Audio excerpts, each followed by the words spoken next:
अगर आप में हिम्मत नहीं है सर तो माफ करिएगा, मेरे अंदर हिम्मत है और मैं लड़ करके आप सबको दिखाऊंगा। मैं सिस्टम से फाइट करने की कोशिश करूंगा और अपना 100 नहीं 200% दूंगा, लखनऊ से लेकर के चाहे जहां पर हो। अब सोचिए कि कैसी कैसी का डाल दो, लेकिन जो 2018 से 2022 वाले बच्चे हैं जिन्होंने उस सर्टिफिकेट को एनसीटी के, उस डॉक्यूमेंट को देखकर एनसीटी के जिन्होंने बीएड किया था, उनके साथ गलत नहीं होना चाहिए इसकी, या फिर सुप्रीम कोर्ट को सुनिश्चित करना चाहिए कि जब उन्होंने ये चीज हटाई है तो जिसकी वजह से ये 4-5 साल बच्चों के बर्बाद हुए हैं, उस पूरे विभाग को, उस समय पर जो अधिकारी रहे हैं, जो रिसर्च टीम रही है, उन्हें सजा मिलनी चाहिए। ठीक, जवाबदेही तय होनी चाहिए ताकि आगे से जितने भी विभाग हैं वो ये सब कदम उठाते हुए डरें। अन्यथा इस कारण से जिन लोगों को नुकसान हुआ है उन्हें कुछ ना कुछ राहत देनी चाहिए। तो ये था। मैं अभी गांव गई थी 2-4 दिन पहले,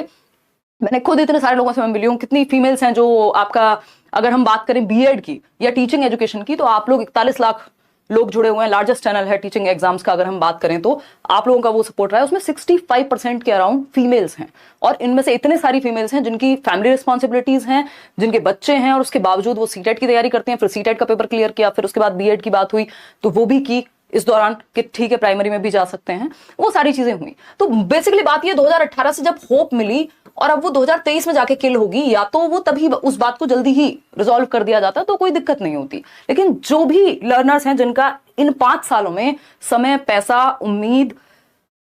बहुत सारी चीजें नष्ट हुई हैं, उनके लिए मुझे लगता है कि यहाँ पे गवर्नमेंट हो या जो भी बॉडीज इसमें इन्वॉल्व हैं, उन सबको थोड़ा सा सोचना चाहिए कि क्या किया जा सकता है, स्पेशली इन लोगों के लिए। आगे क्या करना है वो बिल्कुल जो माननीय सुप्रीम कोर्ट है उनसे ऊपर कुछ है भी नहीं, और उस बात के अगेंस्ट कुछ भी कहा भी नहीं जा रहा। बट बात यह है कि जो लोग 5 साल से लगे हुए थे इस चीज में, उनके साथ यहाँ पे एक बात, मतलब उनके लिए कुछ ना कुछ सोचना चाहिए, चाहे वो कोई भी तरीका हो जिसके थ्रू एटलीस्ट जिन लोगों ने पिछले इतने समय में, आगे से नियम लागू हो जाए या जैसे भी हो, लेकिन इन लोगों के साथ गलत ना हो जो 2018 से 23 तक, या जो लोग केंद्रीय विद्यालय के रिजल्ट का भी इंतजार कर रहे हैं, और या फिर सीटेट पेपर 1 भी उन्होंने पास किया इसी उम्मीद में, तो वो थोड़ा सा सही नहीं लगता। जस्ट क्योंकि एक स्टार मार्क करके हमें बता दिया गया था कि हाँ देखो ये तो सुप्रीम कोर्ट के अधीन है ही बात, लेकिन गजट को या एनसीटी को तो हम, एक बड़ी बॉडी है ना, ऐसा नहीं है किसी ने भी कोई न्यूज आर्टिकल छाप दिया और मान लिया, वो प्रॉपर आई थी एक चीज। तो उस बात का दुख है, और इस चीज का अगर मेरे थ्रू ये बात पहुंच पाती है गवर्नमेंट तक या जहां तक भी, तो उस चीज को देखा जाना चाहिए कि जो बीएड वाले लोग हैं वो एनसीटी ने भी कहा कि ब्रिज कोर्स करा देंगे, और सीटेट पेपर 1 भी क्लियर कर रहे हैं। तो अगर देखा जाए तो इनको एलिजिबल बनाया जा सकता है उस तरह से कि वो उनका जो साइकोलॉजिकली प्रिपरेशन है वो हो जाए ब्रिज कोर्स के थ्रू, और जो पेपर सीटेट पेपर 1 पास किया इसका मतलब वो थोड़ा सा प्रिपेयर्ड है कुछ हद तक। तो इन सब चीजों का ध्यान रखा जाना चाहिए। जो लोग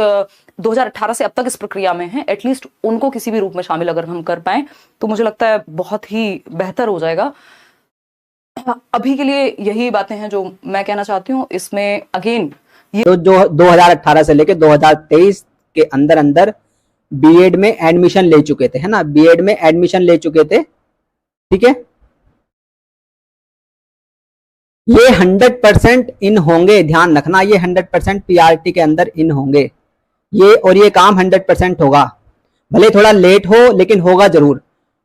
और ये काम जब होगा ना तो इससे पहले पहले सुपर टेट की आपकी वैकेंसी नहीं आएगी, ध्यान रखना। जब आप लोग इन हो जाओगे तभी आपकी सुपर टेट की वैकेंसी आएगी, तो ये काम 100% होगा, ठीक है। चलो भी अब आपके साथ हूं, क्योंकि मैं अभी तक ये सोच रहा था कि ठीक है सुप्रीम कोर्ट का जजमेंट है उसका सम्मान करना चाहिए, और सुप्रीम कोर्ट के जजमेंट को बदला भी जा सकता है, उसको संशोधित भी किया जा सकता है। इसके अलावा आप जानते हो उस पर पुनर्विचार भी हो जाता है, और नई कॉन्स्टिट्यूशन बेंच के माध्यम से उसको बदला भी जा सकता है। ये सारे ऑप्शन है और इसमें कोई बुराई वाली बात नहीं होती। आपने देखा तो निश्चित तौर पर क्या हो जाएगा, ये चेंज भी हो सकता है।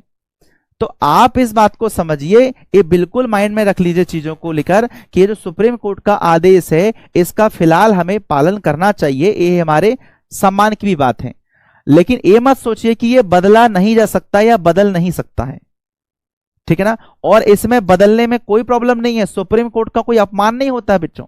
आप मत समझना कि सुप्रीम कोर्ट का अगर यहां पर जजमेंट बदलता है तो सुप्रीम कोर्ट के लिए अपमान की बात है, नहीं, वो सम्मान की बात है। यही तो हमारा सुप्रीम कोर्ट में सबसे खूबसूरत चीज यही देखने को मिलती है मुझे कि यहां पर अगर किसी कोई ग्राउंड के बेस पर अगर अलग ग्राउंड बना हो,